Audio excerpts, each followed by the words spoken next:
¿Todo bien? Listo, arrancamos. Ese es un poco teledetección cuantitativa aplicada a la evaluación de ecosistemas terrestres y acuáticos en la zona semiárida. Es un poco el tema que... es un poco el tema de trabajo mío, pero es una síntesis de todas las cosas que vengo haciendo desde que empecé el doctorado prácticamente. Que nada, como soy una persona que constantemente se aburre de su tema de trabajo, fui haciendo preguntas nuevas, en el que ladra es mi perro y yo no me puedo silenciar, así que disculpen. Nada, la línea de trabajo va mutando porque no puedo quedarme tranquila, porque me aburro y porque voy cambiando de tema, entonces empezando a buscar qué era lo que más o menos unificaba todas las líneas de trabajo que he tenido desde que me arranqué el doctorado. Siempre han tenido que ver las cosas que hice con tratar de usar teledetección para cuantificar o para medir funciones ecosistémicas. ¿Por qué funciones ecosistémicas? Porque las funciones ecosistemas se traducen en bienes y servicios. Es como una especie de redefinición de lo que serían los recursos naturales. Y en particular en la zona semiárida, desde que me vine a Bahía Blanca, la tesis la hice en el Delta del Paraná, pero desde que me vine a Bahía Blanca trabajo más o menos en esta zona, en la región de Bahía Blanca, en la transición entre los climas húmedos y áridos que justo pasa por acá, y en particular lo que me interesa de esas funciones ecosistémicas es cómo se ven afectadas por esa variabilidad en el régimen de precios de la región donde estamos trabajando. Entonces vuelvo un poquito a esto de la definición de servicios ecosistémicos y por qué el tema de estudiar esas funciones ecosistémicas, por qué estudiar a los ecosistemas desde el punto de vista funcional. A ver, yo soy bióloga. Dentro de la biología me especialicé, hice las materias de la especialización de mi carrera de biología en ecología. Y dentro de la ecología uno puede estudiar un montón de cosas. Un gran porcentaje de los ecólogos estudian la estructura de los ecosistemas, la identidad de las especies, la diversidad, el grado de endemismo, el grado de conexión. A mí no me interesa tanto la estructura de los ecosistemas, sino las funciones de esos ecosistemas, cómo esos sistemas funcionan y cuáles son los servicios ecosistemas que proveen. La definición de servicios ecosistémicos es relativamente nueva. La sistematización y el agrupamiento y la clasificación de esos servicios ecosistémicos arranca más o menos en el año 2000, cuando las Naciones Unidas arma este grupo de investigadores, que es como un panel interdisciplinario para hacer el Millennium Ecosystem Assessment. Fue un trabajo de 4 años que se terminó de hacer un reporte, una síntesis que se publicó en 2005, y ahí se definen a los servicios ecosistémicos como productos o procesos de los ecosistemas naturales que tienen asociado un valor.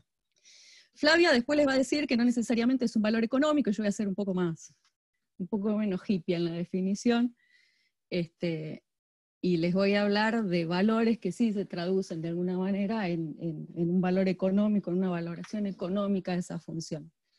En ese panel, en ese documento, síntesis, esto está sacado así de una imagen, de una captura de pantalla del documento, se agrupan, ahora les apunto con el puntero del mouse, se agrupan los servicios ecosistémicos en 4 tipos de servicios ecosistémicos: los servicios de aprovisionamiento, de regulación, los servicios culturales y los servicios de soporte, que son servicios que están atrás de todos esos servicios y son los que de alguna manera permiten la provisión de estos 3 grupos de servicios. No sé si soy clara o medio confusa, pero por ahí con los ejemplos se entiende mejor. Dentro de servicios de aprovisionamiento está lo que tradicionalmente se consideraba recursos naturales renovables, el servicio de provisión de biomasa, de provisión de biocombustibles, ya sea leña o biocombustibles como los que estudia el grupo de Patricia. Dentro de los servicios de regulación se incluye la regulación del clima, la regulación de inundaciones, la recarga de acuíferos, los servicios que tienen que ver con la provisión de agua potable, por ejemplo, el control de inundaciones. Dentro de esos servicios de regulación, este informe pone, por ejemplo, los servicios de polinización de los que nos hablaba Hugo hace 15 días en el seminario pasado.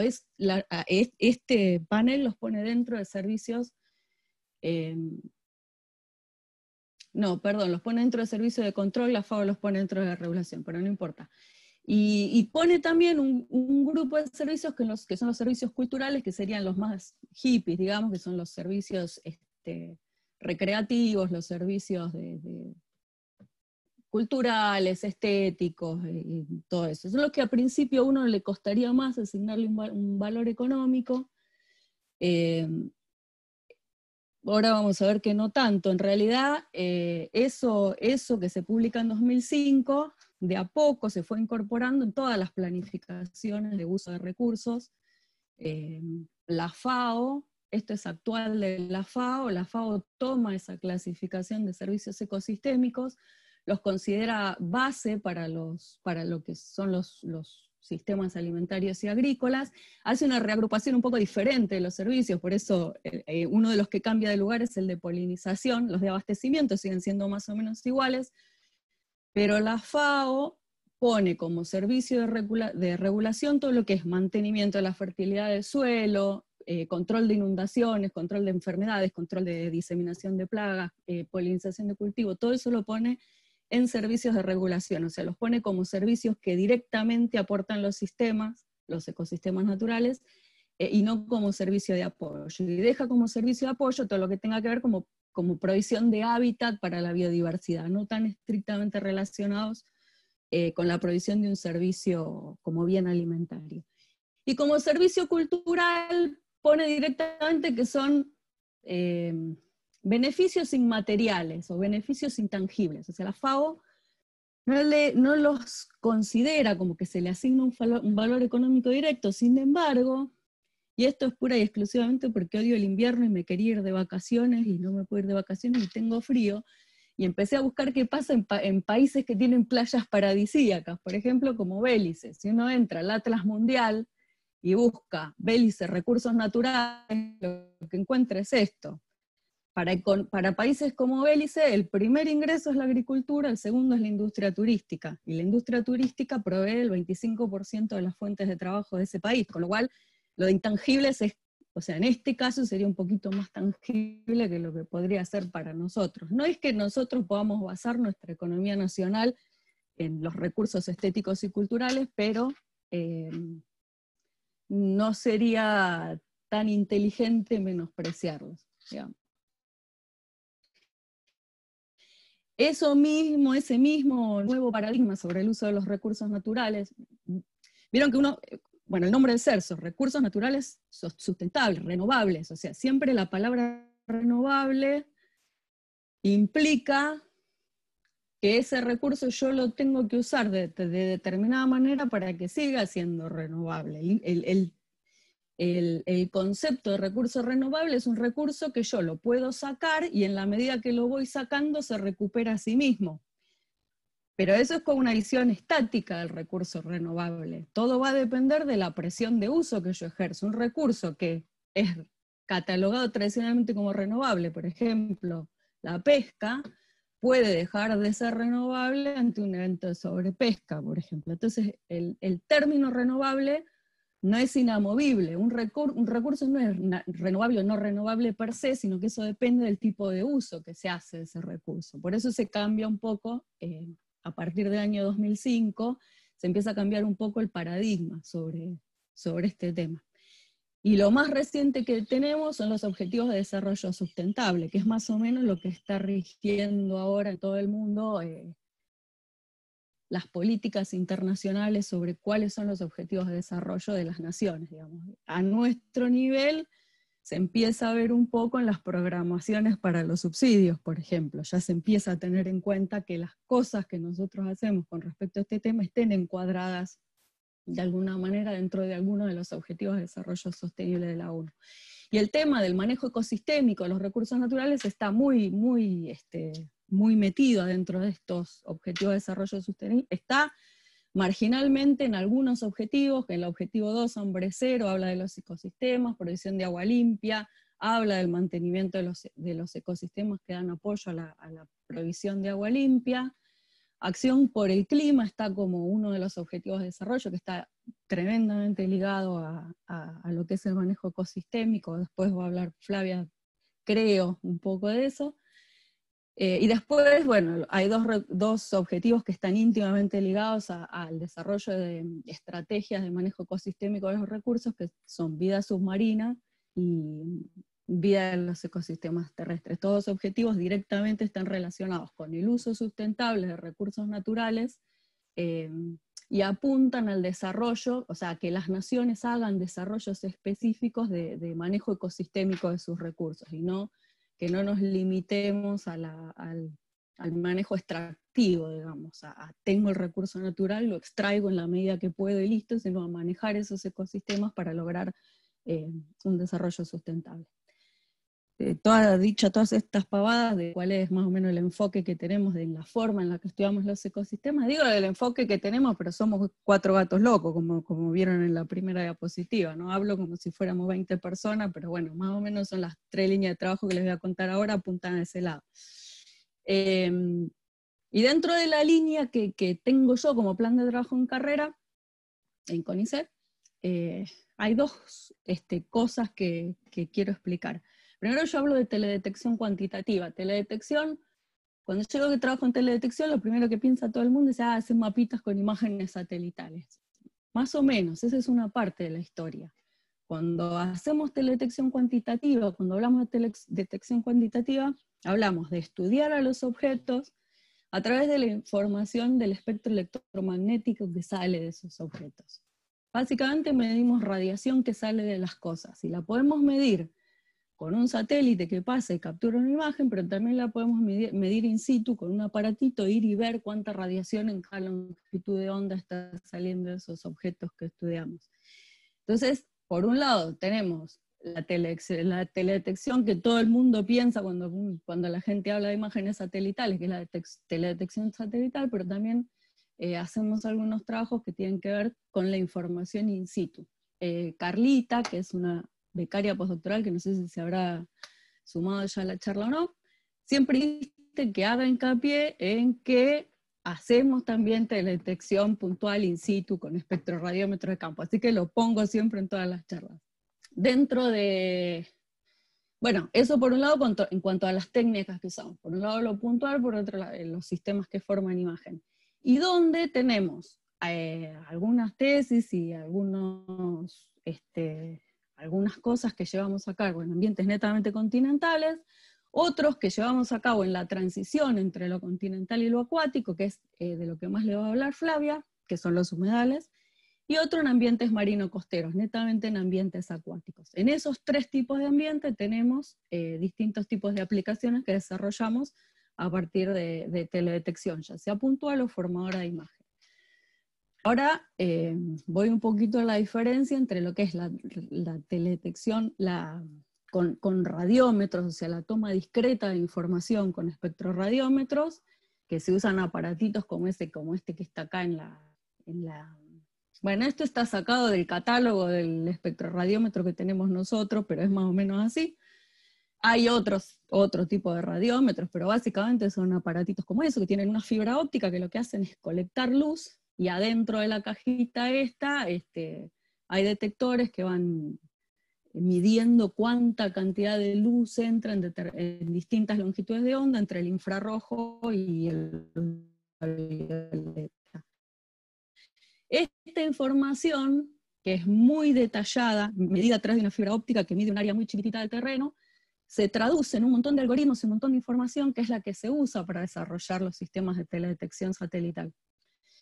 Esta información de campo, ahora vamos a ver algunos ejemplitos que les voy a mostrar, es crítica porque nos permite hacer experimentos muy puntuales en el campo y entender de alguna manera esa señal que yo estoy viendo en una imagen satelital, cuáles son las cosas que la pueden estar contaminando. Después les voy a mostrar un ejemplito concreto de algo que entendimos que estaba pasando gracias al uso de estas cosas. Y después, una vez que toda esa información se procesa, se desarrollan los sensores, se mandan los satélites y se distribuyen las imágenes, lo que tenemos es un producto como este que nos sirve para hacer otro tipo de aplicaciones que no tienen nada que ver con la teledetección puntual. Entonces, con la teledetección puntual o teledetección no formadora de imágenes, vamos con el aparatito ese al campo, hacemos cosas muy ridículas como esto, o sea, montamos la fibra óptica arriba de cualquier cosa que nos permita mantener la elevación que nosotros necesitamos, Y lo que se obtiene es información como esta, o sea, es una curva donde yo lo que tengo son todas las longitudes de onda que capta mi aparato, bueno, y se mide una determinada magnitud que después nosotros por medio de algún tipo de algoritmo lo traducimos a reflectancia, que es una unidad sin dimensión. Y como les decía, esto lo que nos permite es hacer experimentos muy acotados para entender cómo está interactuando la radiación con estos objetos. Acá en particular lo que hacemos en este campo, que es un campo que tiene una...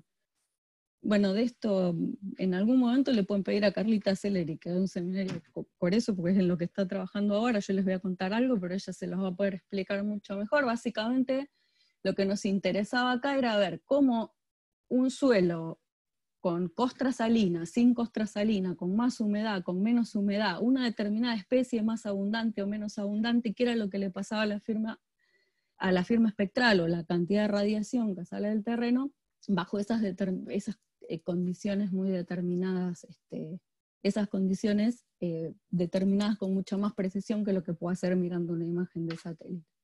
Eso es con respecto a lo continental. Con respecto a los humedales costeros, este es un trabajo viejo que hicimos, hace bastante que no hacemos nada con radiómetro en la marisma, pero bueno, es un ejemplo muy parecido. Acá lo que queríamos hacer era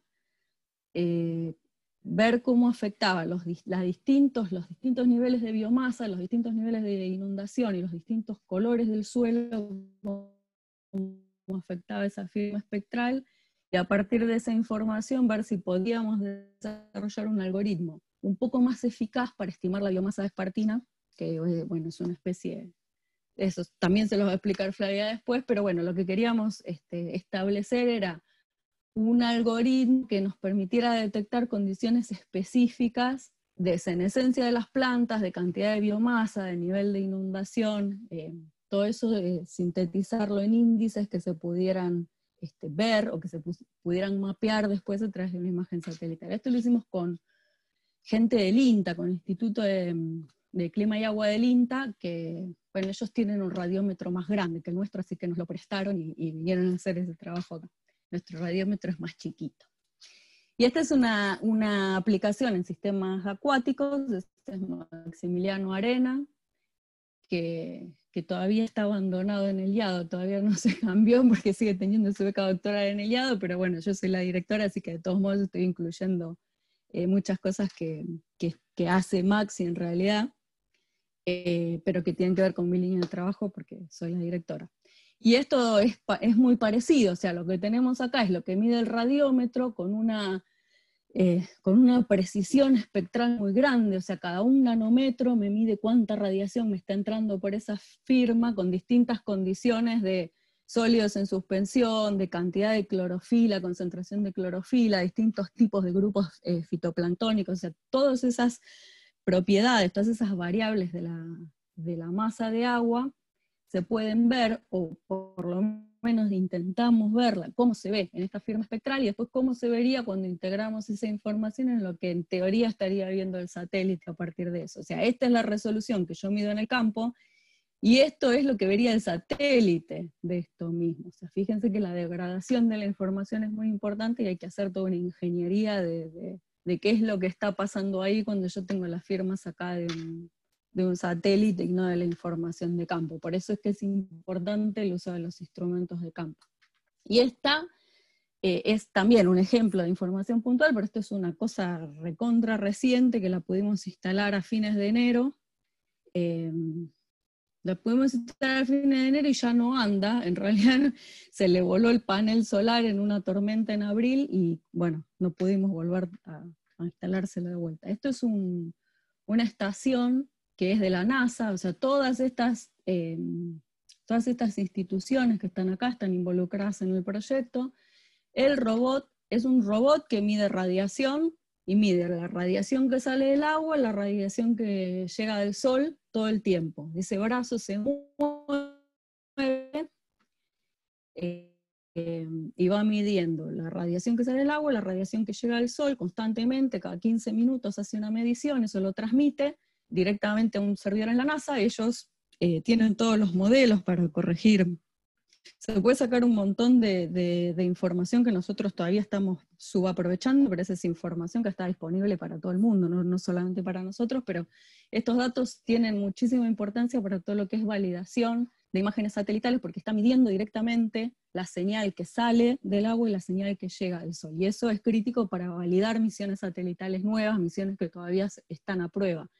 Y uno de los intereses que tiene CONAE, que es la agencia espacial nuestra, es que está en desarrollo un satélite. Ah, eso era bueno, me quedó el video, ese es cómo funciona el radiómetro, es un robot autónomo que hace esas mediciones constantemente. Eso era lo que me hacía, me olvidé de sacar. Esas mediciones, y por eso hay tantas instituciones interesadas y que apoyan que se pongan este tipo de sensores. Primero que estos sensores hay muy pocos en el mundo, en el hemisferio sur hay únicamente 2, uno está en Australia y este es el segundo del hemisferio sur, y este es el primero que está localizado, que está puesto sobre aguas turbias.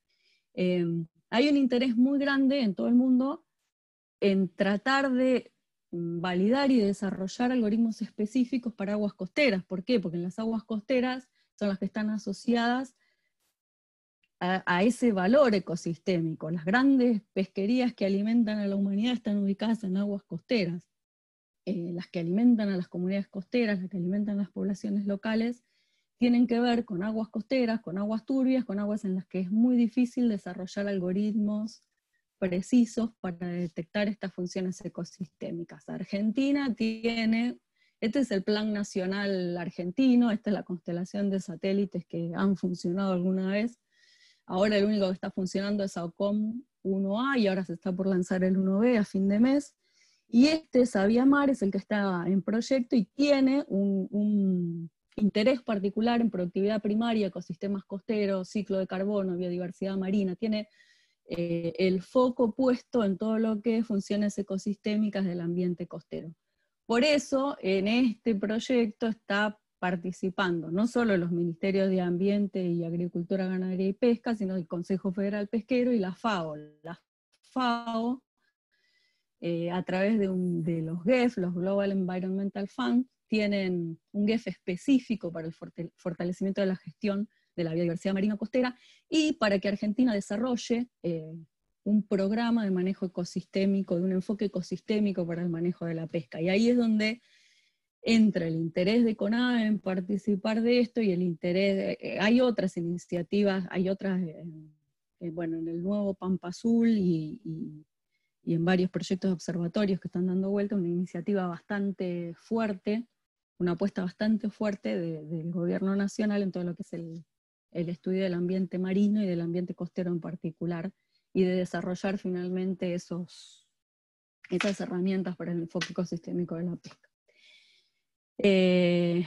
Eso con respecto a la teledetección, y la otra pata, digamos, del plan es la variabilidad en el régimen de precipitaciones. ¿Cuál es la particularidad de la zona semiárida? Digamos, nosotros estamos parados justo acá, arriba de esta raya roja. Esta raya roja es la que divide de alguna manera la zona húmeda de Argentina de la zona árida de Argentina. Es lo que llamamos diagonal semiárida o diagonal árida americana. Es una franja que, bueno, más o menos todos los que trabajamos en ecosistemas estamos familiarizados, que divide profundamente las regiones climáticas de Argentina.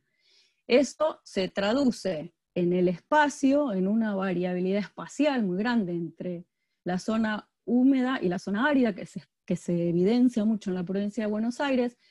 En la zona donde nosotros vivimos tenemos una coexistencia de 3 regiones fitogeográficas distintas, y eso se debe justamente a ese pronunciado gradiente en el espacio, pero eso también implica una variabilidad en el tiempo muy grande. Esta es la estampa típica del sudoeste bonaerense: 5 años de sequía, 5 años de inundación. Períodos extremos de falta de agua, seguido de períodos donde sobra el agua y tenemos inundación. Entonces, nuestras funciones ecosistémicas, nuestros servicios ecosistémicos de alguna manera tienen que lidiar con esa variabilidad interanual en el régimen de precipitaciones. Esto es parte de la tesis de doctorado de Carla Celeri. Esto es lo que hizo para el doctorado, porque en realidad nosotros queríamos estudiar la respuesta a la vegetación. Pero cuando entramos a buscar en la bibliografía, sí, la variabilidad interanual, todos sabemos que hay variabilidad interanual en las precipitaciones, y lo primero que se nos viene a la cabeza es el Niño. Pero empezamos a rebuscar en la bibliografía y nada daba con nada, las regresiones no nos daban, las correlaciones no nos daban, entonces entramos a hilar cada vez más profundo, y media tesis terminó siendo eso, que es un análisis de esa variabilidad temporal. Para hacer esto usamos datos de estaciones meteorológicas in situ y usamos una base de datos que está repiola para todos los que trabajen en sequía o cosas que tengan que ver con eso. Si no la conocen, el SIDA Archive es una base de datos que tiene de todo, datos ambientales grillados, o sea, hechos un mapa, que los hacen, vaya a saber cómo, con datos in situ, interpolando, mezclando cosas que tienen que ver con teledetección y no. Cuestión que te dan una base de datos actualizada de precipitaciones, grillada, que es recontra útil para hacer este tipo de análisis. Una de las primeras cosas que hizo Carlita cuando arrancó la tesis fue correlacionar esa, por esto de que no entendíamos bien de dónde salía, cómo hacían para tener tantos datos, correlacionamos esos datos de la base de datos con los datos estos de las estaciones meteorológicas de verdad, y la correlación es realmente buena, es bastante buena, así que son muy confiables los datos.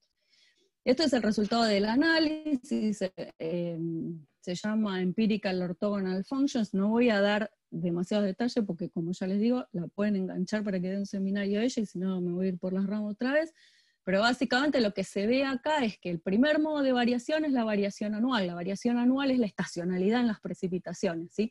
Y lo que tenemos es que hay una estacionalidad muy marcada hacia el norte de la provincia de Buenos Aires, pero esa es, en este sentido, noreste, sudoeste, la estacionalidad disminuye. Entonces, no solo tenemos menos lluvias en este sentido, sino que también las tenemos más parejamente distribuidas a lo largo del año. Visto en valores promedio es esto, o sea, un puntito de por acá tiene un periodo relativamente seco en los meses de invierno y después la precipitación aumenta hacia la primavera y hacia el verano. Si yo me saco los datos de un punto de por acá, aparte de que tengo menos precipitaciones, esas precipitaciones no tienen un pico estacional marcado.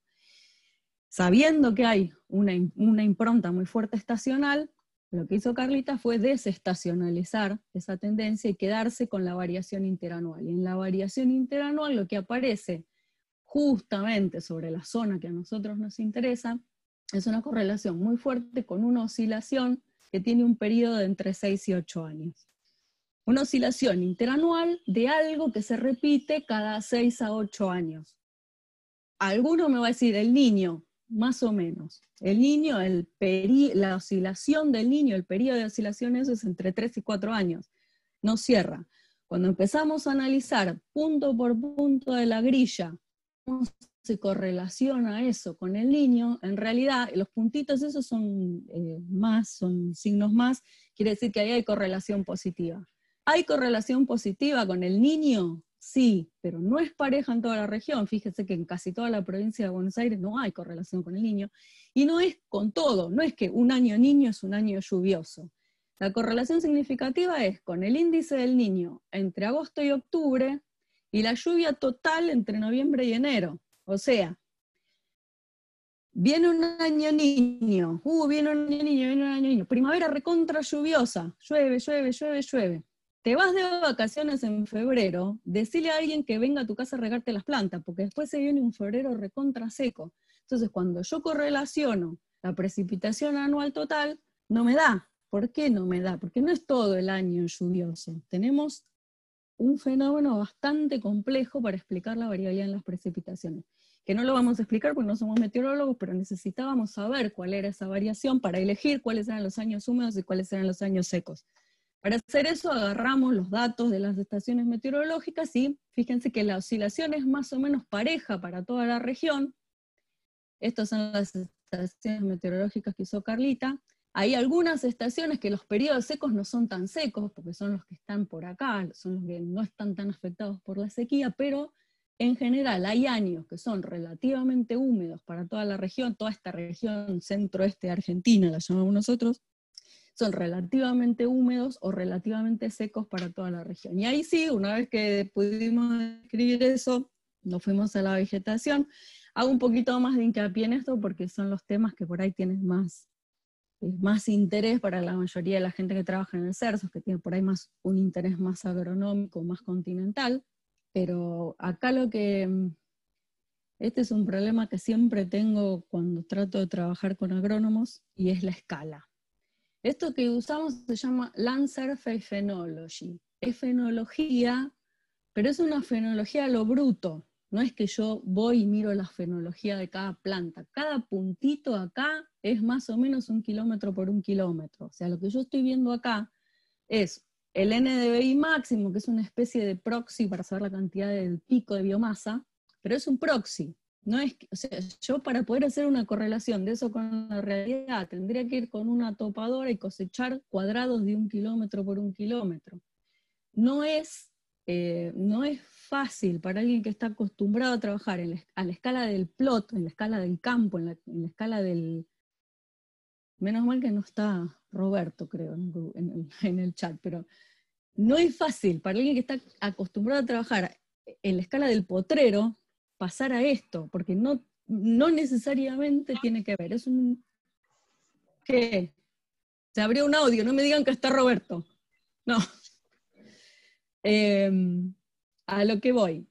Es una fenología regional, es una fenología a lo bruto, me da un patrón regional de cómo está respondiendo la vegetación, pero yo acá no puedo distinguir entre un pastizal, un arbustal, un bosque, un campo de trigo, un campo de cebada, un campo de soja. Acá en un puntito estoy promediando un montón de cosas y me va a dar una tendencia regional de cómo está reaccionando la biomasa a un grupo de años húmedos y a un grupo de años secos. Lo que estamos viendo acá es eso, el NDVI máximo es un proxy del pico de biomasa, la amplitud del NDVI es un proxy de cómo cambió la biomasa entre el mínimo y el máximo, y la integral del NDVI es un proxy de la productividad primaria de ese año.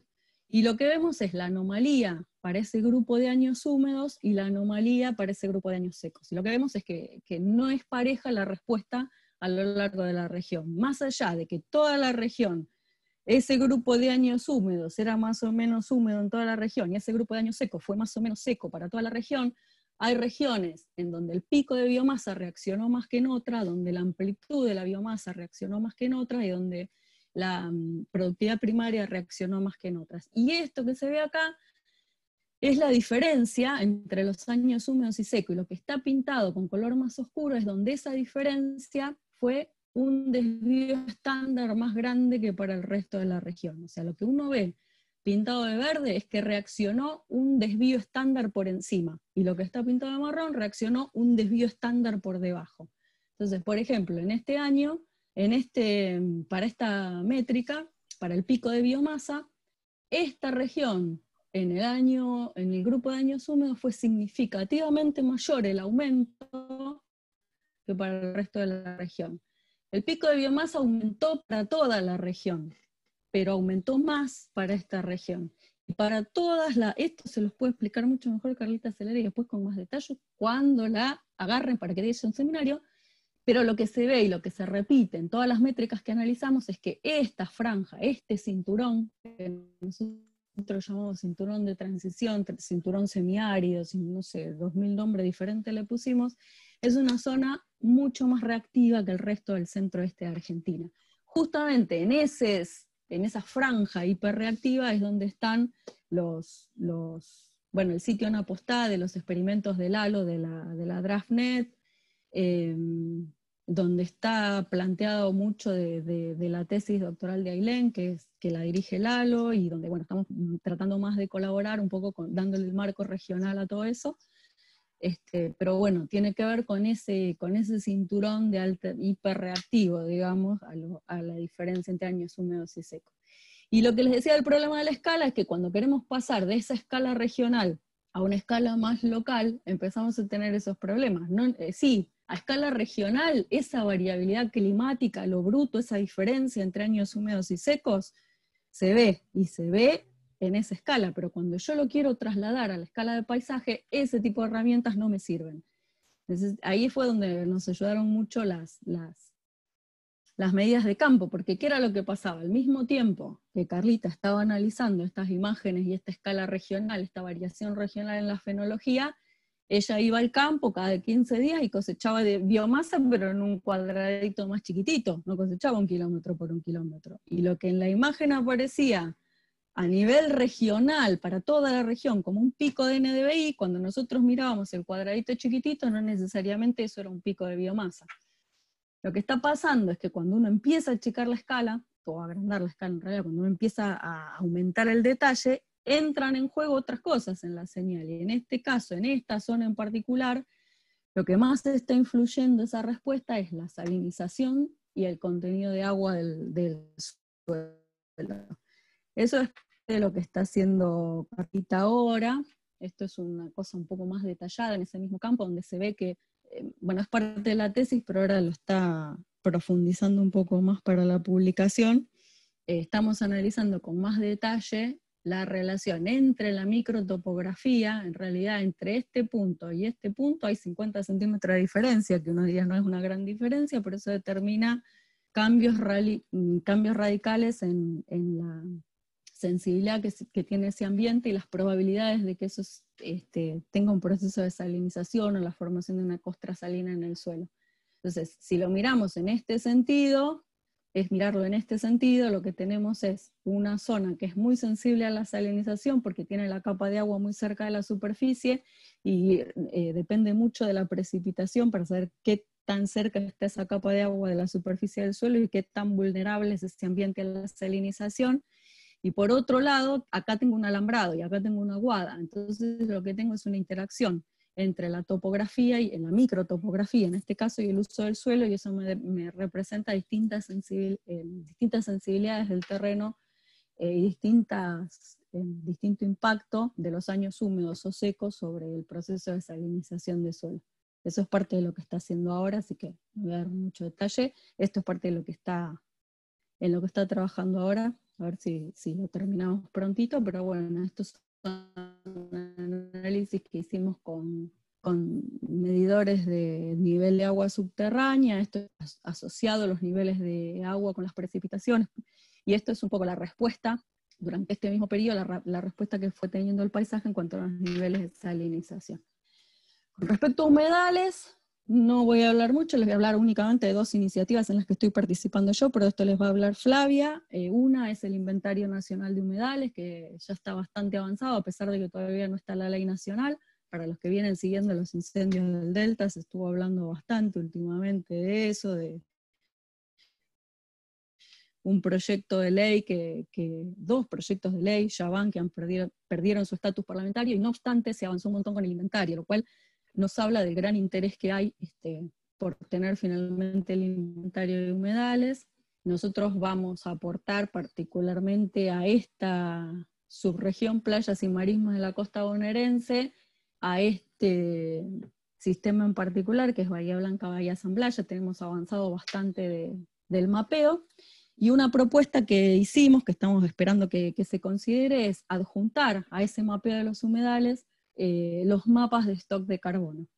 ¿Por qué el stock de carbono? Porque los análisis que venimos haciendo de cambio en la cobertura en los últimos años, nos indican que hay un proceso erosivo muy fuerte, que hay una gran cantidad de carbono de ese stock que está en el suelo de los humedales que se está perdiendo, y nos parece que es importante mantener un track o mantener un registro de cuánto es el carbono que se está perdiendo de ese stock de carbono que tenemos como reserva. Y esto es lo último que digo antes de pasárselo a Flavia. Parte de ese material que se pierde de los humedales va a parar a la columna de agua, va a parar como sedimento en suspensión, es un aporte de material terrígeno muy importante a aguas costeras, y justamente la hipótesis de la tesis de Maxi es ver qué está pasando con ese material terrígeno y en qué manera está actuando sobre la productividad de las aguas costeras del Rincón. Obviamente la línea a largo plazo dentro de esto es desarrollar productos específicos en el marco de Sabiamar y de todo el Plan Espacial Nacional, desarrollar productos específicos para evaluar la productividad en aguas costeras, Pero bueno, por ahora el plan y los objetivos de su tesis es evaluar el efecto de ese material terrígeno y desarrollar algoritmos específicos para contestar esa pregunta. Ese es Maxi, haciendo trabajo de campo, el de la corvina, es Maxi, con el muestreador en la mano. Bueno, y listo, le dejo a Flavia. Fla. Sí, acá estoy. Necesitaría que, no sé si te quieren preguntar o directamente... No, lo porque mío me también extendí es un cortito. montón. Lo mío es cortito y es un poco hablar solo de una parte de la línea de trabajo del grupo, que sería eh, lo que por lo cual ingresé a carrera. Bueno, de última lo que podemos hacer es, hacemos todas las preguntas al final, o sea, seguir dando voz y Sí, las porque preguntas para sí, todos. sí, si no nos Porque está vamos. relacionado, o sea, no va a ser muy No sé diferente. cómo pasárselo a Flavia esto. ¿Se lo puedo pasar yo? A ver, espera. No, Flavia, tenés que Vos, poner compartir Ahí lo pantalla. puse, ¿no? si Ahí, vos ahí dejás lo de... puse, Ah, listo, listo. ¿no? Ahí lo ven. Sí, Sí, sí. ahí. Ahí está. Bien, un poco, lo voy a tratar de hacer un poco más corto, así ya no se aburren. Como dice... Igual ya se aburrieron conmigo, no te preocupes. Claro, ya los agarré cansados. En realidad, yo, bueno, como todos saben, en realidad me reincorporo nuevamente al CERSOS. La mayoría ya me conoce y cambié totalmente mi línea de trabajo, que era de trabajar en el monte con pastoreo, a pasar a un ambiente totalmente diferente, que en este caso son los humedales. Mi plan de trabajo, tanto de la postdoc como del ingreso a carrera, es sobre el secuestro de carbono en los humedales costeros, bien como ya lo había dicho Pau. Un poco como quería mostrarles el sitio en donde trabajamos, y en realidad voy a plantear más preguntas que resultados, porque estamos todavía como en una fase recién de inicio. En el lugar donde trabajamos son marismas, en particular son marismas de espartina, alterniflora, que es una gramínea, que es esta que pueden ver acá en la imagen. Estas zonas se ubican en el intermareal, que es el área en donde continuamente, por efecto de las mareas, se cubre y se descubre todo el tiempo de agua, ¿no? Entonces, en realidad, bueno, esta foto está sacada en marea baja, pero la mitad del día en realidad estas plantas están casi en algunas partes totalmente cubiertas por el agua salada. Y al estar en esta zona de transición, en realidad presentan, ya como bien lo dijo hoy Pau, presentan como características intermedias entre el ambiente marino y terrestre. Y pegadito a esta zona están lo que se llaman planicies de marea, que en realidad son en las zonas aledañas en donde no tiene ningún tipo de vegetación, ¿sí? Y en general son ambientes con planos, digamos, con pocas pendientes.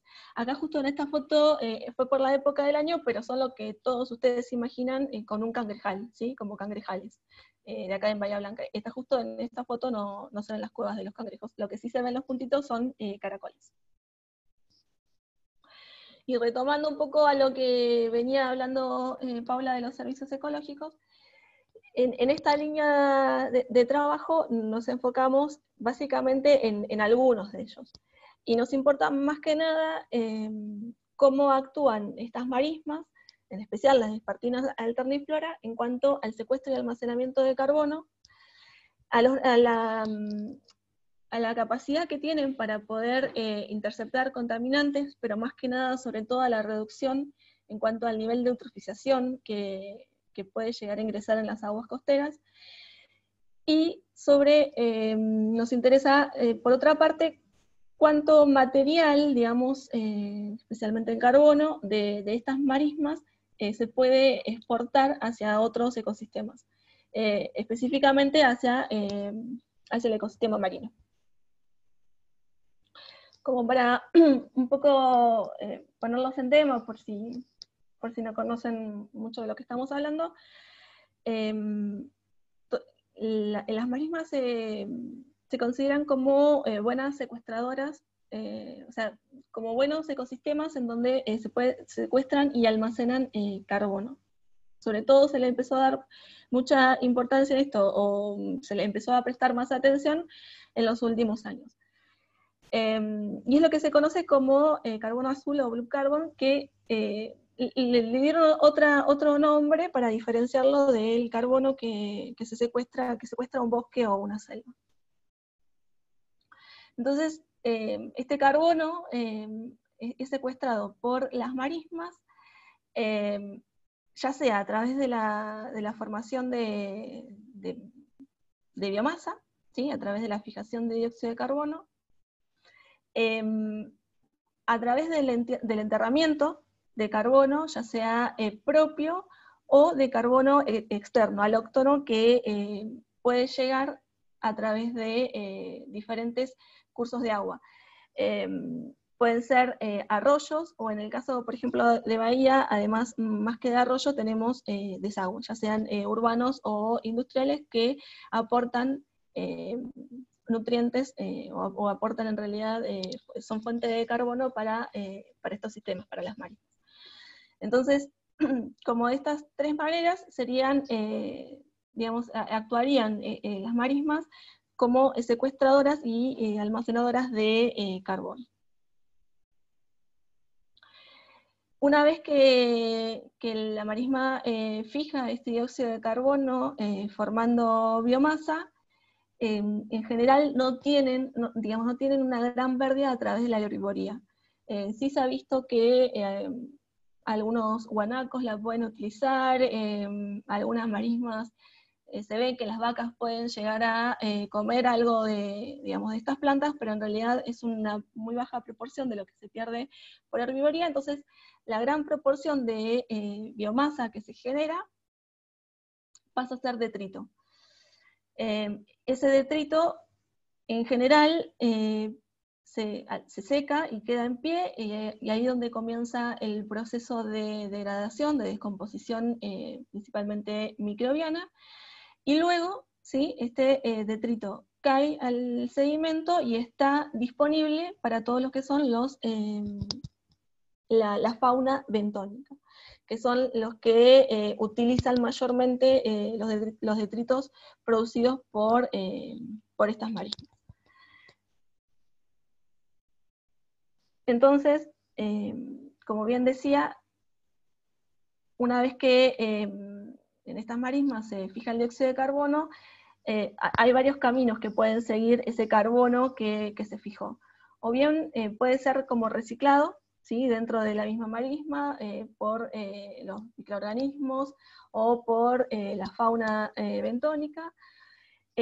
Recuerden que igual que digamos, estas marismas están todo el tiempo afectadas por las mareas, entonces cualquier detrito también que se genere dentro de estos ambientes y queden sueltos, o a veces mismo dentro, digamos, aún unidas a las plantas, la marea muchas veces lo que hace es llevarse todo eso, entonces parte de esos detritos también se pierden y pasan al sistema marino. Y otra posibilidad es que, digamos, estos dos casos, sobre todo el reciclado de detritos dentro de la marisma, es un secuestro de carbono a corto plazo sería, ¿no? O a mediano plazo. Pero además estos sistemas funcionan como almacenamiento, secuestradores de carbono a largo plazo. Que esto sucede cuando se produce la sedimentación, ¿sí? Como bien decía Pau, nosotros tenemos aguas turbias, por lo tanto, cada vez que llegan las mareas, el agua tiene sedimento, queda entrampado, esto en una marea normal, ¿no? Queda entrampado dentro de los tallos y las hojas de las espartinas, y comienza a decantar y a sedimentar. Entonces, todo el tiempo, en realidad, están acumulando, esas plantas empiezan a acumular sedimento, que no solamente va a tapar la materia muerta, sino también la viva, ¿sí? Cada tanto se va enterrando la planta y va creciendo por encima de ese nuevo enterramiento. Eso siempre en condiciones normales de clima. Cuando pasa muchas veces que con tormentas fuertes, en realidad caen, no voy a ser muy específica en el nombre, pero son como bodoques de sedimentos, y caen una gran cantidad de material, y a veces se entierra mucha proporción de estas marismas. Entonces, una vez que sucede esta sedimentación y esta materia orgánica, este carbono que fue fijado al principio por las plantas, ahora queda enterrado, ¿sí? Y comienza a enterrarse cada vez más profundo, y estos suelos son muy anóxicos. Entonces, ahí es donde sucede digamos, el almacenamiento a largo plazo, porque este carbono no queda disponible para ser degradado, y puede quedar por miles de años ahí enterrado. En conjunto con todo esto, digamos, de estas funciones de las marismas como almacenadoras o en su almacenamiento y fijación de carbono, está la otra parte que yo contaba de que sirven, que Pau también lo dijo, que sirven como, digamos, para disminuir o retener contaminantes y nutrientes. En la foto esta que ven es el desagüe cloacal. En realidad nosotros tenemos un gran aporte de materia orgánica que la va absorbiendo, la va tomando las marismas. Entonces, realmente se supone que con esa función llega menos cantidad de nutrientes al sistema marino. Pero esa retención obviamente tiene un costo, en realidad es un aumento de la materia, de la producción primaria de la marisma. Por lo tanto, también hay un aumento en cuanto a la fijación de dióxido de carbono, aumenta la tasa de sedimentación, aumenta la actividad de las bacterias, lo que hace que haya una mayor tasa de degradación, también al producirse también más cantidad de detritos, y todo eso lo que hace es que aumente la tasa de transferencia de carbono hacia el resto de la cadena trófica. Empezando por la media fauna, ¿sí? Que en realidad en la fauna bentónica en estos sistemas se diferencia por el tamaño, simplemente. Entonces media fauna está en un determinado tamaño, que serían los nematodes, por ejemplo, y que son los que primero se van a alimentar de las bacterias. Entonces, al aumentar la actividad bacteriana, por todo este aumento en el ingreso de carbono, también lo que hace es, obviamente, acelerar todo el ciclo a lo largo de la trama trófica. Entonces, fueron todas cuestiones que fuimos viendo digamos, que suponíamos que estaba pasando acá, y al mismo tiempo, hace ya unos años, Paula viene trabajando en cuanto a los ambientes acá en Bahía Blanca, y como pueden ver en el mapa de acá, notó, en realidad pudo encontrar que hay un aumento en cuanto a la cantidad de marismas de Spartina alterniflora, que es la marisma en donde nosotros trabajamos, que se ha triplicado en los últimos años, ¿sí? A expensa de lo que son las planicies de marea. Entonces se están cambiando, así como en la presentación de Paula hablaba sobre la pérdida de las marismas de Sarcocornia ambigua, que es la que ella decía que se estaban perdiendo, se estaba degradando y estaba llevando ese carbono digamos, al sistema marino. En este caso está sucediendo al revés. Las marismas de Spartina alterniflora están avanzando sobre las planicies de marea. Y en conjunto con esto, hace pocos años, en el 2015, Alejandro Bortolos sacó un artículo en donde empieza a plantear que hoy en realidad ya está en los listados de especies exóticas marinas de Argentina, empieza a plantear de que en realidad esta especie, que es Spartina alterniflora, que siempre consideramos que era nativa, que tenía un montón de cualidades para nuestros ecosistemas, en realidad sería una especie introducida. Sería una especie nativa de Norteamérica, o podría ser de Europa, y en Argentina el primer registro de que esta planta se encontraba, bueno, digamos, en nuestro país, fue en Punta Alta, en 1902. Y teniendo en cuenta esto, se empieza a pensar, en realidad, viendo lo que sucede con otros ecosistemas en donde se ha introducido, hay muchos trabajos que hablan sobre esta especie, sobre todo en China, que la han introducido para proteger las costas. Se ve que a largo plazo empieza a desplazar las especies nativas y empieza a producir cambios en cuanto a la disponibilidad de hábitat, los ciclados bueno, de carbono o los ciclos biogeoquímicos en general, en cuanto a la diversidad de especies.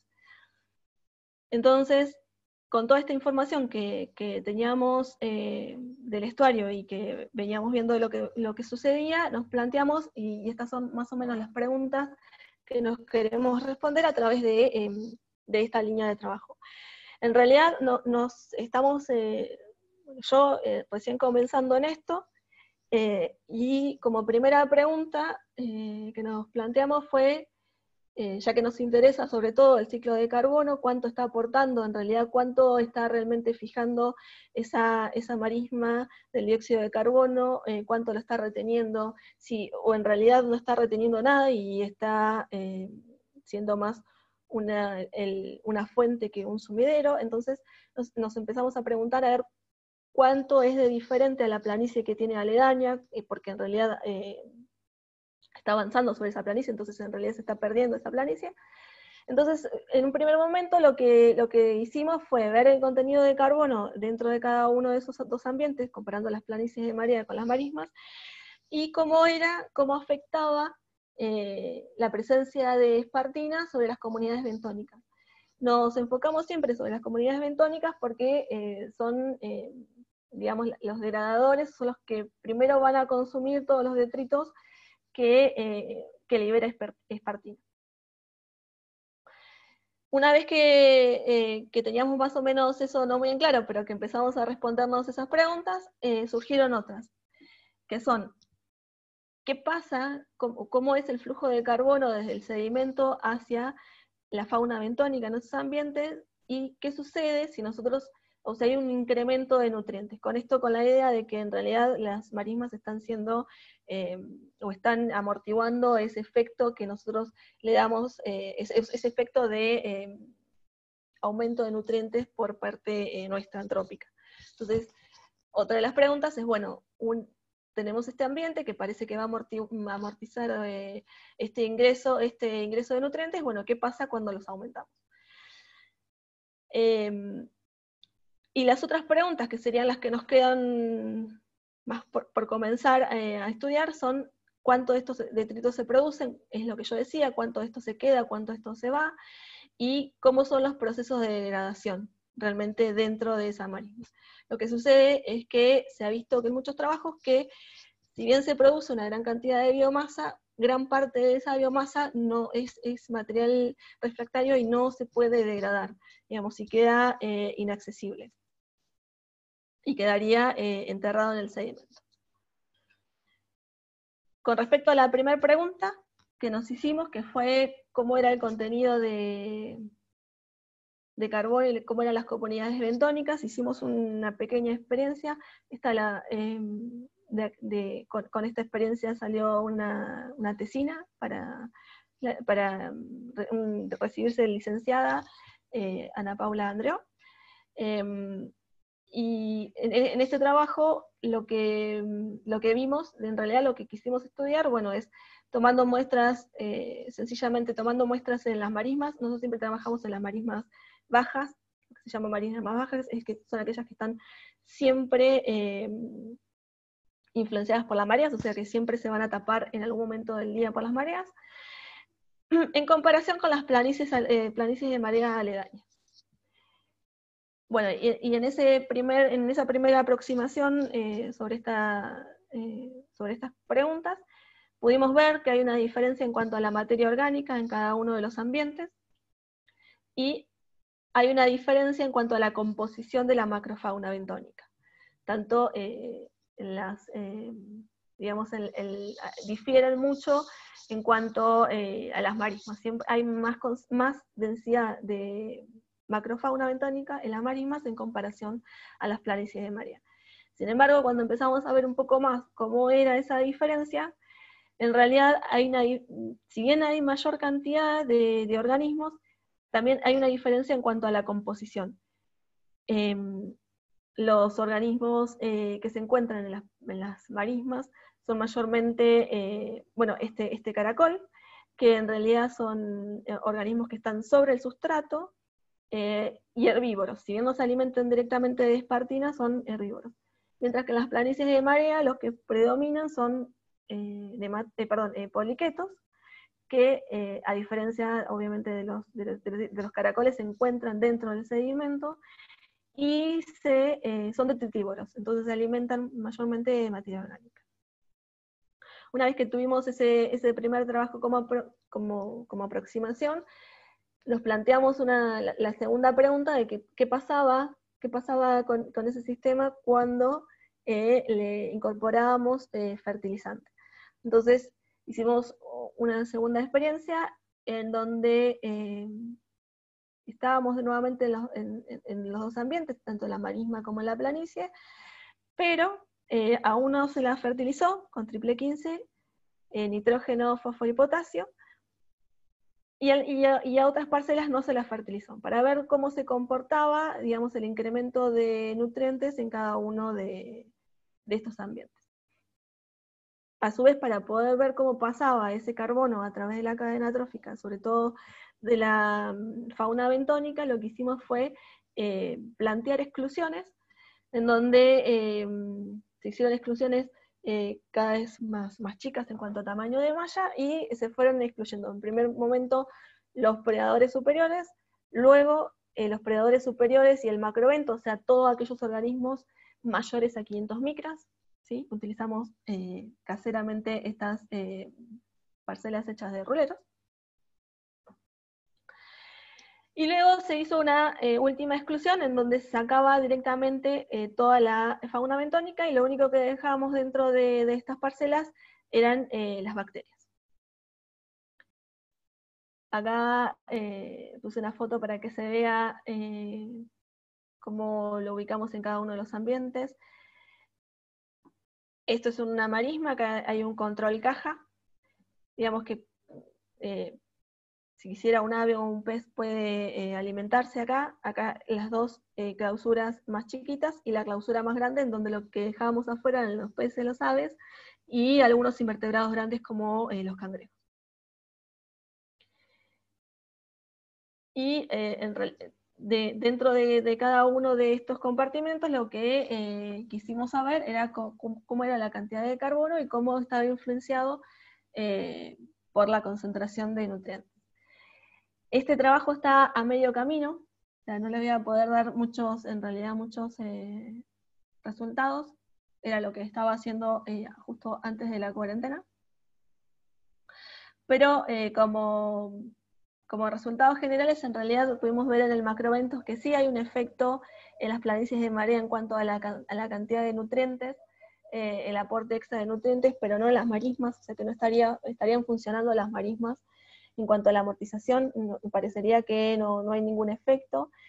Y sí hay un cambio en cuanto al tipo de gremio que podemos encontrar de organismos en cada uno de los ambientes. Esto puse como algunos ejemplos de el carbono que queremos medir en el medio eventos. Esto es lo que quedó a medio camino antes de la cuarentena. Acá tengo algunos ejemplos nomás para que vean. Estos son nematodes foraminíferos. Y por último, lo que medimos también es a través de microscopía con fluorescencia pudimos medir la cantidad de carbono que había dentro de las bacterias, que parecería que tampoco sufrió ningún tipo de cambio con la concentración de nutrientes. Y por último, sería lo que queremos seguir de acá en adelante, que serían las otras dudas que nos quedan sobre esto de qué pasa ahora que ya más o menos tenemos una idea de cómo están funcionando la macrofauna dentro de las marismas y dentro de las planicies. lo que me quedaría, y es lo que, digamos, mi plan de trabajo de ingreso, es ver qué pasa realmente con estos detritos. Qué pasa con los detritos que se generan dentro de la marisma. Si realmente hay un reciclado dentro de la misma, entonces no, digamos, no hay un aporte muy grande de carbono hacia el sistema marino, o sí lo hay, ¿sí? Y cuánto de este es, y si hay este aporte, si realmente es útil ese carbono, o es carbono refractario que no se puede degradar. Cuánto de la sedimentación me está atrapando carbono y me está funcionando, digamos, esa marisma como secuestradora de todo este dióxido de carbono. Y lo terminé. Fui más rápido, me parece.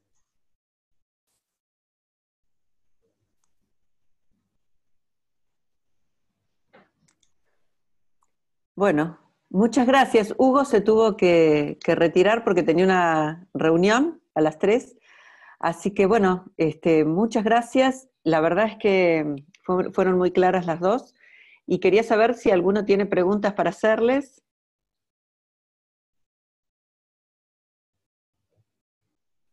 Hola. Están silenciados. Una consulta, no sé, es una curiosidad. ¿Se podría utilizar un dron para hacer ese tipo de mediciones, Paula? Ah, está silenciada. Está silenciada, Paula. Eso es lo más interesante que tengo para decir, cuando estoy silenciada. Sí, de hecho había una transparencia, pero la terminé sacando porque no tenemos la plataforma, pero sí, no, hay cámaras hiperespectrales que son como el radiómetro ese que yo uso para medir en el campo, que se pueden poner en un dron y van sacando imágenes, y se pueden usar imágenes comunes RGB para monitorear muchos de los procesos. Nosotros queríamos hacer algo para monitorear las plumas de sedimento en tiempo real, porque nosotros, una de las aplicaciones que está desarrollando Maxi, que es el algoritmo ese que yo mostré la imagen de la pluma de sedimento que salía, ya tenemos calibrado el algoritmo y podemos, a partir de información en el infrarrojo, saber cuál es la turbidez y cuál es la cantidad de CPM de la columna de agua. O sea, con cualquier cámara que mida en esa región del espectro, podríamos hacer un mapa en tiempo real de la pluma de turbidez, que eso sería recontra útil para una operación de dragado, por ejemplo. En vez de tener que ir con el barco atrás del barco midiendo la pluma de sedimento, haces un sobrevuelo y tenés instantáneamente la imagen de la pluma. Sí, se puede hacer. Saqué la imagen porque no tenemos plataforma ahora operativa, pero sí, se puede hacer. Ok, gracias. Muy interesante las dos charlas. Una pregunta y desde... Perdón, sigan. Pensé que los había cobardado con la introducción, de que no pregunten nada, pero no. Yo tengo una, pero bueno, yo estoy muy alejada en tema. ¿Esto tendría alguna satélite? alguna incidencia en la moderación del efecto del cambio climático digamos, en qué nivel, a qué nivel, qué porcentaje podría llegar a tener el... Bueno, la que más abocada está a eso es Flavia, en realidad.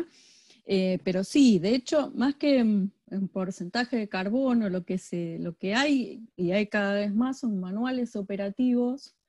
A ver, después del IPCC y de las reuniones del Grupo de París y de todo eso, cada nación se comprometió a tomar determinadas acciones para reducir las emisiones.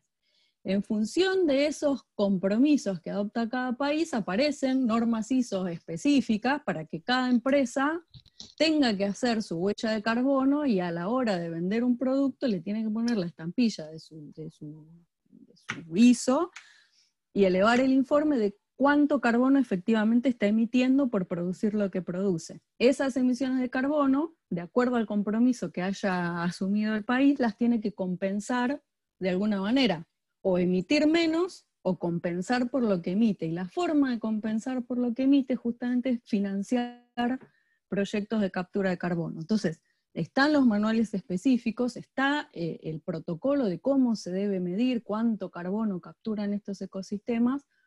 Estamos muy lejos todavía de eso porque, o sea, como contó Flavia, todavía ni siquiera podemos medir cuánto carbono están capturando ahora esas marismas.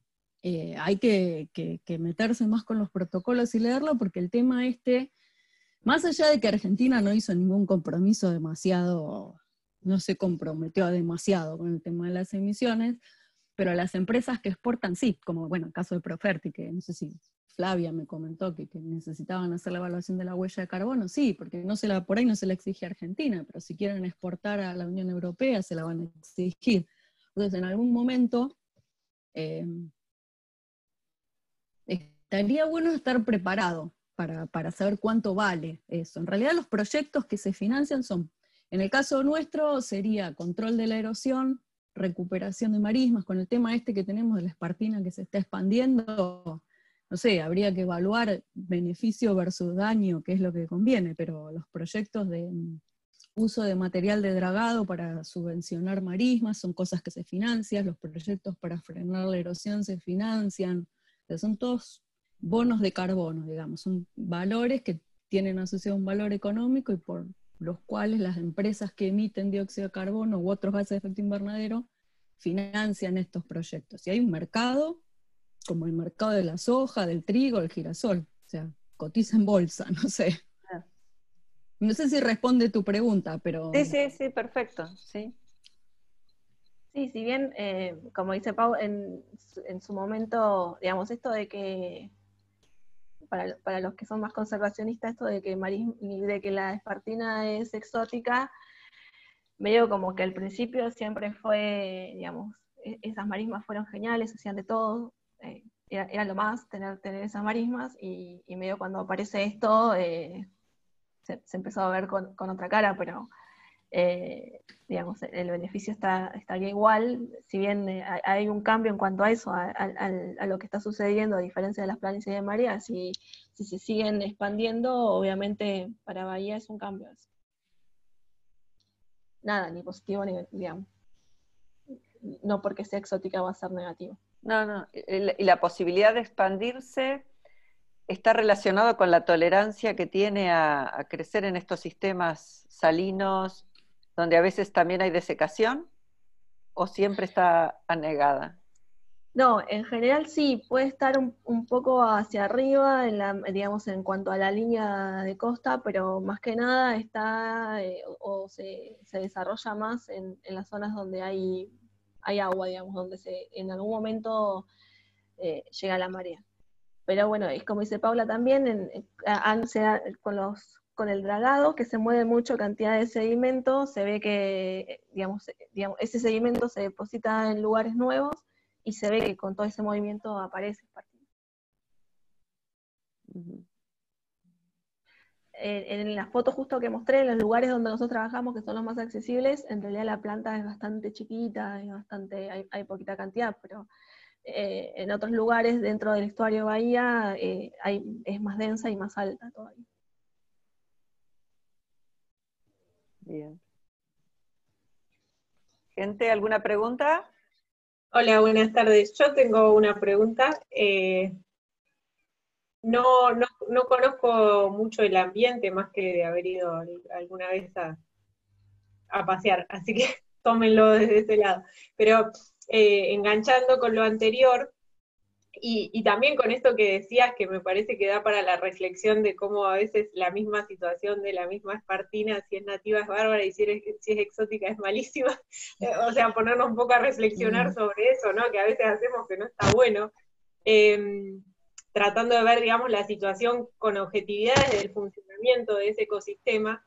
Si ustedes tuvieran que recomendar si invertir esos bonos supuestos de carbono, ¿no? Esa plata disponible para capturar carbono, en capturarlo ahí en este lugar, ¿no? En la ría o en las marismas, o si usarlo para otro tipo de prácticas, como decías, Paula, control de la erosión, o otras cosas como más continente adentro, ¿qué les parece que sería mejor, digamos? Bueno, contesto Yo no me arriesgaría a recomendar proyectos que impliquen la expansión de la espartina. Sí, proyectos que, porque en realidad, por lo que venimos viendo, están funcionando mejor las planicies de marea que las marismas. O sea, no están todavía incorporadas en el marco del Blue Carbon estas planicies de marea no vegetadas, pero los contenidos de materia orgánica son mucho más altos en las planicies de marea. Entonces, por ahí haría falta tener una idea un poquito más acabada de cómo es que está funcionando, pero una primera medida sería la medida de no innovar. Bueno, porque tratemos de no ponerle primero un estacionamiento de asfalto arriba. Veamos a ver qué pasa y después vemos. Hay otros lugares donde se puede poner un estacionamiento de asfalto que ya sabemos que no fijan carbono. En este momento el balance está entre si nos conviene conservar la planicie de marea o conservar la marisma, pero en los dos casos estamos en el ambiente intermareal, entre la marea alta y la marea baja.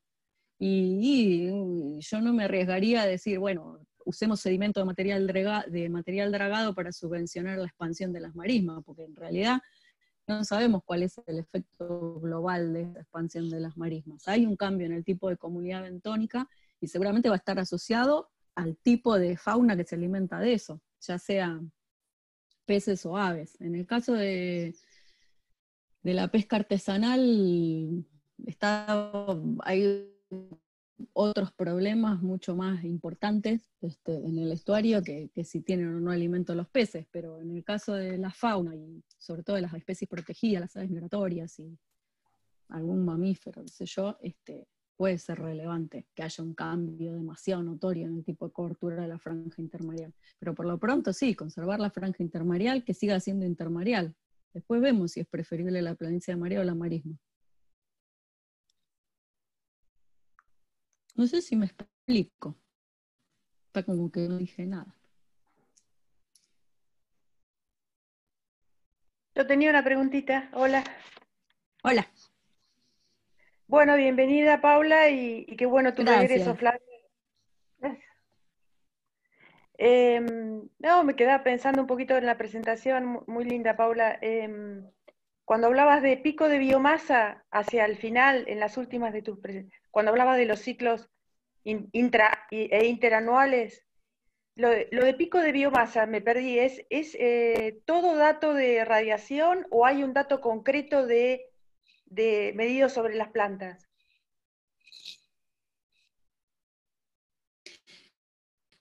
Tenemos dos escalas diferentes ahí de análisis. Una cosa es lo que uno mira a nivel regional, si uno quiere hacer una evaluación de la biomasa en todo el continente sudamericano, no hay forma de ir al campo a ver qué pasa. Tenés que usar un sensor que tenga una resolución de 1 kilómetro por 1 kilómetro, y adentro viene cualquier cosa mezclada. Entonces vas a tener una idea, pero no sabes qué es lo que te está dando esa respuesta. Lo que sí está hecho con valores de campo es lo que hicimos en la escala de paisaje, donde mostraba los mapitas de salinización y esas plantas con los circulitos. Eso está hecho con datos de campo, o sea, eso está todo en la tesis de Carlita, que no la veo en la lista. Será posible, la van a enganchar y va a dar un seminario allá. Ese trabajo, estoy acá.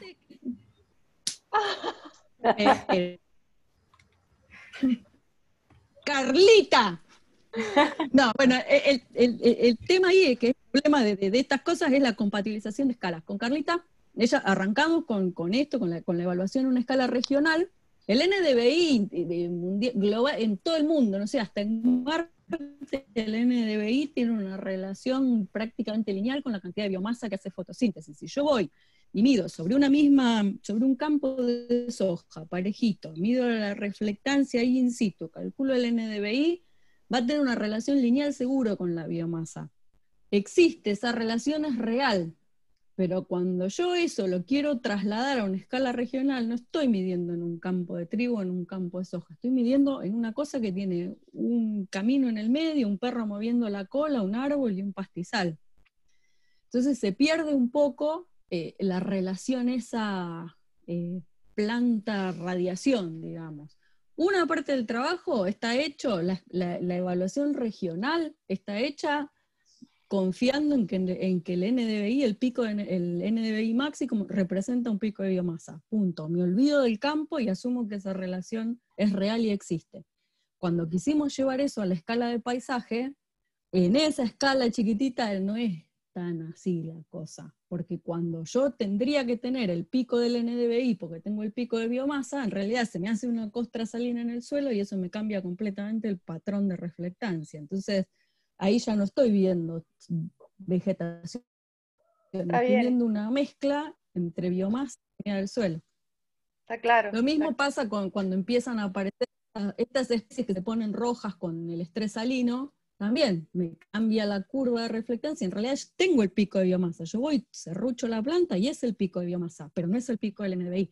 Pero son situaciones locales que se ven en la escala local. En el promedio de 10 kilómetros por 10 kilómetros sigue siendo cierta la relación.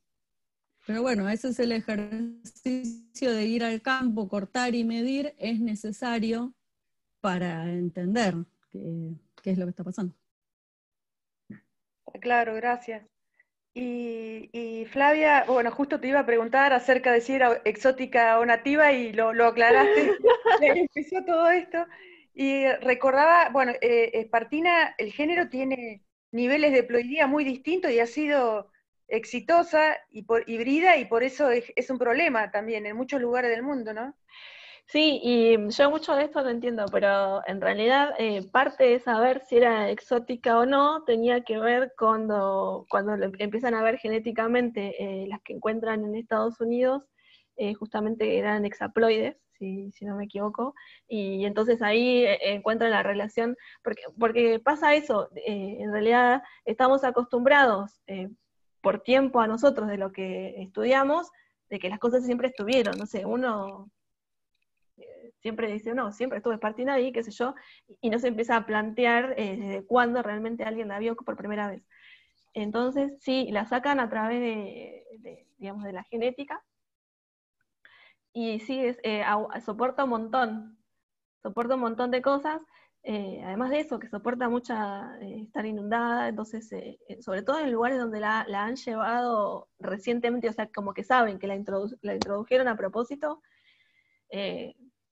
digamos, no es que hizo desastre, pero como que se expandió mucho y desplazó otras cosas. Pero sí, y esta, concretamente la que está acá, ¿qué nivel de ploidía tiene, sabes? No. Porque en realidad hay dos espartinas, una es alterniflora, que es esta, la que está más abajo, y hay una que es bastante diferente en cuanto a la forma que arma la mata, y está hacia arriba, digamos, está hacia arriba en cuanto digo a lejos de la marea. Y esa es densiflora, y se supone que esa especie sí es nativa nuestra. Está en menor proporción y la forma de la planta es totalmente diferente y digamos, en cuanto a distribución, a densidad es diferente. Pero no sabría en cuánto pleiría en eso.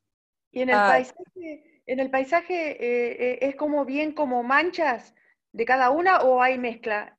Y con otra que nombraste que era nativa, que era otro género, que no me acuerdo. Sarcocornia.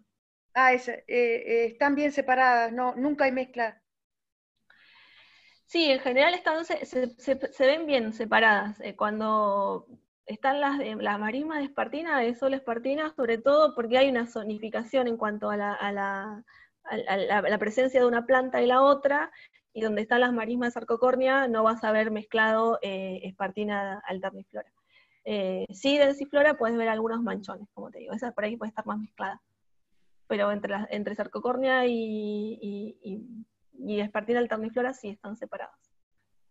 ¿Te acordás, Alicia, que hace unos años vino un señor que vivía cerca del mar en un pueblo en el sur, que no me acuerdo cuál era, y vino con una de estas plantas, no me acuerdo cuál de las especies era, y decía que él veía que a veces soportaba sequía, salinidad, etcétera, y que nos traía la planta para ver si le podíamos encontrar los genes que hacían que soportara esas condiciones. Digo, bueno, necesitas todo un proyecto completo. Así que por ahí, si hay algún joven investigador que le interesa tomar este proyecto, ¿qué quiere? Complementaría con el tema de las chicas.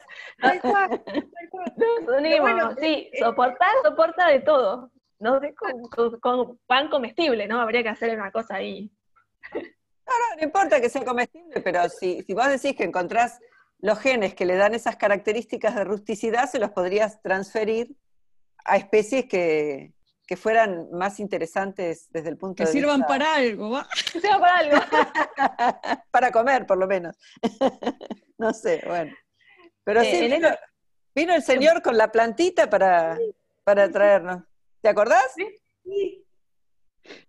Pero Pero bueno, entonces siempre está la chance de que esté la otra espartina, que se podría favorecer si la alterniflora se convierte en un problema demasiado grave.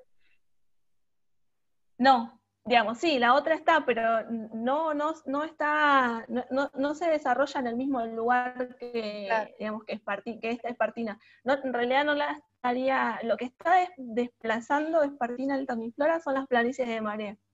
Y es lo que estaría haciendo perder, pero no la otra especie, sobre todo que además se ve más asociada a lugares donde hay, por ejemplo, agua dulce, y menos concentraciones de sales en cuanto a las mareas. No estaría compitiendo directamente con la otra especie. Está bien, está Sí. claro. Y Flavia, no entendí bien, ¿cuál sería la idea impulsora de fertilizar? ¿Sería para replicar una situación de presencia de fertilizantes? O sea, Claro, sí, esa era nuestra idea, ver cómo en realidad en el estuario, digamos, tiene aportes muy grandes de nutrientes. Bueno, esa imagen, la de la foto, es la cloaca que sale, ¿no? La de Bahía. Y en Además realidad, de todo son nutrientes, ¿no? Sí. sí, hay muchas cosas. Yo la puse porque impresionó verla en vivo la vez que la vimos. Esa foto se la robé a Paula, en realidad. Pero en realidad es eso, con el incremento de nutrientes, muchos trabajos hablan de que hay un cambio en cuanto a lo que sucede con el carbono. Nosotros más que nada queríamos ver qué es lo que pasa con la materia orgánica, con el carbono que produce o lo que fija la marisma. Y algunos trabajos que se hacen de fertilización, digamos, con el aumento de fertilización, eso cambia. Entonces, viendo que en realidad en el estuario hay un aporte alto digamos, de materia orgánica, de nutrientes, nosotros queríamos replicar en un lugar que está mucho más alejado, porque yo por ahí no lo mostré en el mapa, pero digamos, acceder a la cloaca ahí en sí no es tan fácil, ni están, digamos, las marismas que nosotros estamos estudiando. Nosotros en realidad trabajamos entre Bahía Blanca y Punta Alta, que es en Villa del Mar. Entonces lo que hacemos ahí, experimentalmente, replicamos a una concentración conocida de nutrientes. Que le ponemos fertilizante, cada 15 días le ponía fertilizante, triple 15. Simplemente para ver eso, qué sucede con las marismas si aumenta mucho la cantidad de nutrientes. Igual Flavia es ingeniera agrónoma, ¿viste? Por ahí. La fertilización del campo. claro. No, la idea fue mía, che. No, hay un montón de experimentos a largo plazo de adición de nutrientes. Es un chiste. Como los de sequía del halo, hay redes de nutrientes marisma. Lo que pasa es que las franjas estas intermareales tienen, bueno, no sé si hay alguien que trabaje en suelos, pero los procesos de desnitrificación son muy fuertes en la franja intermareal, porque están acoplados los ciclos óxicos y anóxicos de las bacterias del suelo, entonces la desnitrificación se ve muy favorecida. Entonces son ambientes que, primero, por un lado, brindan el servicio ecosistémico, de lo que ponen en todos los libros de los humedales son los riñones del planeta, con lo de riñones como una metáfora para referirse a ese servicio ecosistémico, a que depuran de alguna manera, al estar favorecida la desnitrificación, cualquier ingreso antrópico de nutrientes nitrogenados, de nitrógeno inorgánico, hacia la zona costera, que todo termina en la zona costera, se vería de alguna forma depurado por estos ambientes intermareales. Entonces hay un montón de experimentos a largo plazo de fertilización y se estudia hasta dónde llega la capacidad de desnitrificación de las marismas, hasta dónde esos cambios en el aporte de nutrientes modifican los otros servicios ecosistémicos, que son la provisión de alimentos para especies de interés comercial, para aves migratorias y todo lo demás. Y bueno, lo quisimos un poco replicar a la escala que nos da el cuero a nosotros, que es hacer un experimento de plot, digamos, ahí en el cuadradito. Pero hay cosas, experimentos así como monstruosos, de gente que pone caños directamente, que echan chorros de agua con nitrógeno cuando baja la marea, hay cosas fantásticas al respecto. Que cualquier ingeniero agrónomo se le caería la mandíbula de verlos. Y hay muchos que, como dice Paula, que duran muchos años y hay como, digamos, marismas que no sé, que ya ves las fotos de tablones y gente que ni siquiera vieron algunas de nuestras fotos, se ven nuestras huellas, nosotros no tenemos ese sistema de Pisoteamos volar todo como vacas.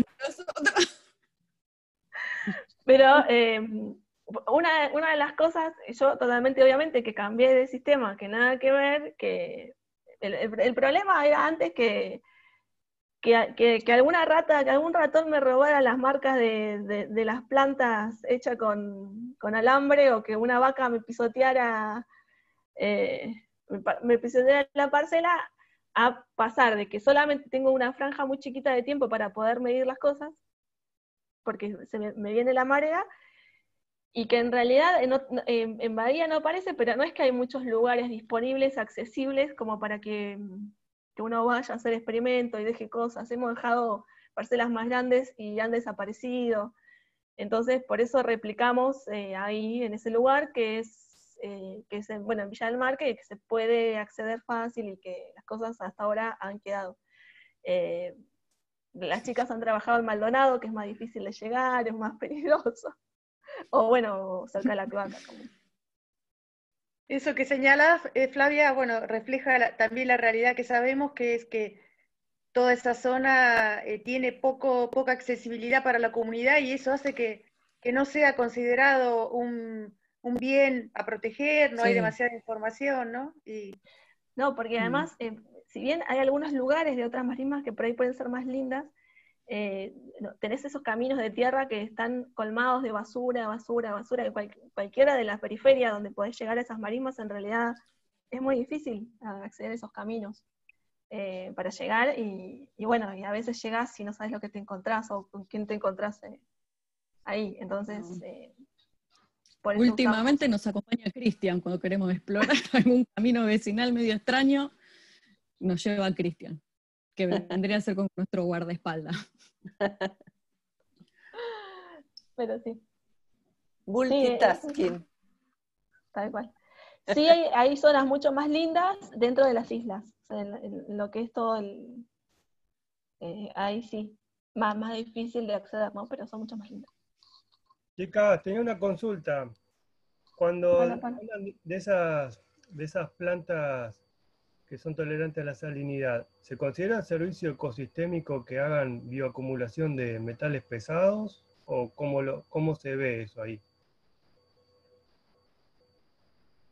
Sí, en realidad como un servicio, no me acuerdo cómo estaba, cómo Paula lo había Sí, no me acuerdo de dónde separado, estaba pero creo que es en la creo que segunda en columna regulación estaba. de regulación, sí. Me parece que en regulación. Sí, se considera porque en realidad acumulan. Nosotros solamente hablamos de nutrientes porque es como nuestra parte, pero hay un grupo en el IADO que trabaja justamente sobre eso, sobre la acumulación de metales. Sobre metales y orgánicos también, creo que orgánicos. está empezando a hacer algo. Y otra, es un ¿puedo hacer un servicio... comentario? Sí, sí. Bueno, ahí yo puse en el chat una no lo estaba mirando. Una charla que dieron hoy, una muy linda coincidencia, ¿no? Sobre el tema este de la huella de carbono corporativa. A los que no conozcan la red de municipios argentinos ante el cambio climático, es una fundación, la verdad que es un icono, ¿no? Entre ellos, por ejemplo, el director ejecutivo es el fundador de los ecoclubes, por ejemplo.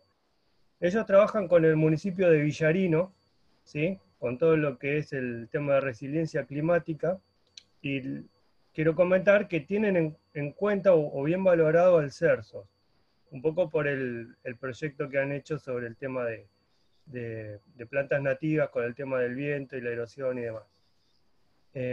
Por ahí puede ser una vía de financiamiento, si bien el municipio de Bahía Blanca no está en esa red, debería estar, supongamos que lo esté en un futuro, pero en lo inmediato, sí está el de Villarino.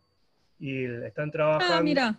Ya Y siguen trabajando. bueno, la charla yo no la escuché esta mañana, pero hablaba sobre un poco las vías y los financiamientos que hay al respecto, ¿no? De algo que hablaban hoy.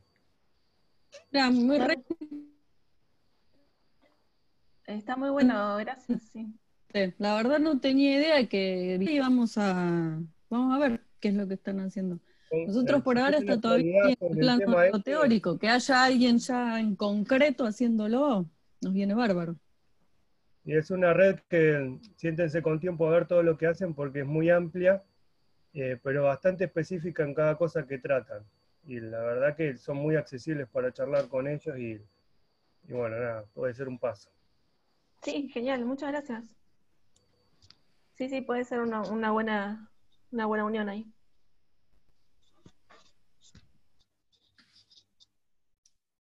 Bueno, gente, antes de que perdamos al resto de los participantes, quisiera agradecer a todo el CERSOS.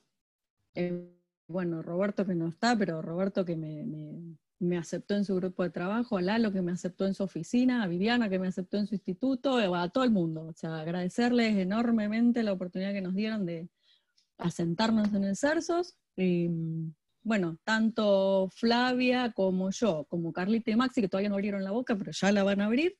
Nada, agradecerles y nada, estamos a disposición del que quiera interactuar en cualquier punto, sentarnos a dialogar, a tomar unos mates el día que se pueda, y nada, y ponernos a trabajar con mucho entusiasmo.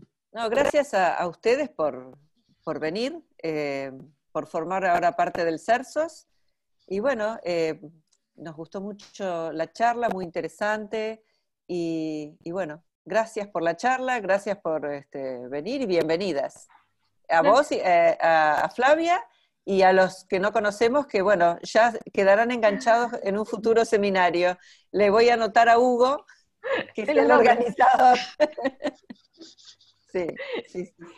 Y el próximo es Nelson Ferretti, que también debuta en nuestro instituto, porque bueno, él era parte del Indio Sur.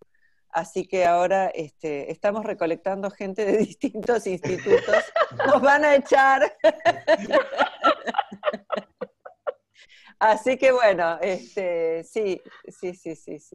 Y bueno, y después tenemos también un grupo que está viniendo de Francia, que sí, es un matrimonio que está trabajando en Francia.